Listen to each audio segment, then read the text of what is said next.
Minglava. Welcome back to Asta Blossom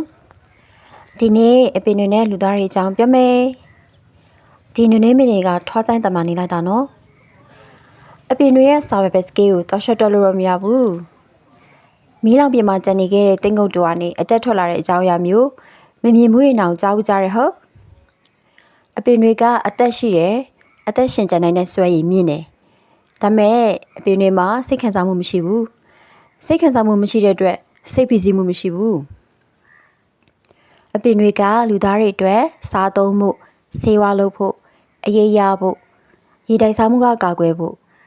အလားကြီးဖို့စတဲ့လူသားတွေကိုအကူအညီထောက်ပံ့ပေးဖို့တသက်ဖြစ်တည်လာတဲ့ဖြစ်တည်မှုပဲခံစားမှုမရှိတဲ့အတွက်ရိုးရှင်းတဲ့ဖြစ်တည်မှုပဲအပင်တွေကိုလူတွေကစားသုံးတယ်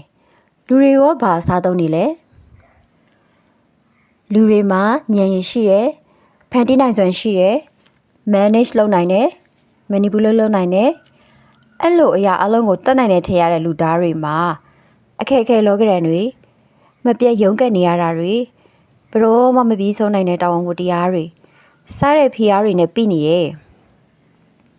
လူအပ်နေတဲ့အရာတွေလူကျင်နေတဲ့အရာတွေကြောင့်ရရှိလာတဲ့စိတ်တဲ့ကြစိတ်ခံစားချက်တွေဒါတွေကလူတွေကိုစားသုံးနေတာတွေလူသားတွေကဉာဏ်ရှိတော့လဲမြေရုန်းကန်နေရတယ်လူသားတွေဒီအခက်အခဲတွေဖြစ်တဲ့ငွေကြေးရေးခန္ဓာကိုယ်ကျန်းမာရေးစိတ်ကျန်းမာရေးလူမှုရေးနေထိုင်ရေးစသဖြင့်အ ਨੇ ဆုံး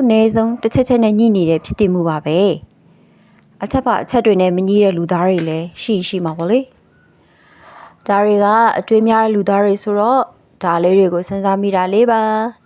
ဒီဗီဒီယိုလေးကနေတဆင့်အတွေးလေးတွေဆက်ပြီးချက်ထွင်နိုင်ပါစေလို့ဆန္ဒပြုပါတယ်။ comment မှာလည်းကိုယ့်ရဲ့ထင်မြင်ယူဆချက်တွေကိုလာရောက်ရေးသားဆွေးနွေးနိုင်ပါတယ်ရှင်။ Asta Blossom Facebook page နဲ့ YouTube channel လေးကို follow subscribe လုပ်ထားပေးပါ။ Thanks for watching this video. See you in 2026.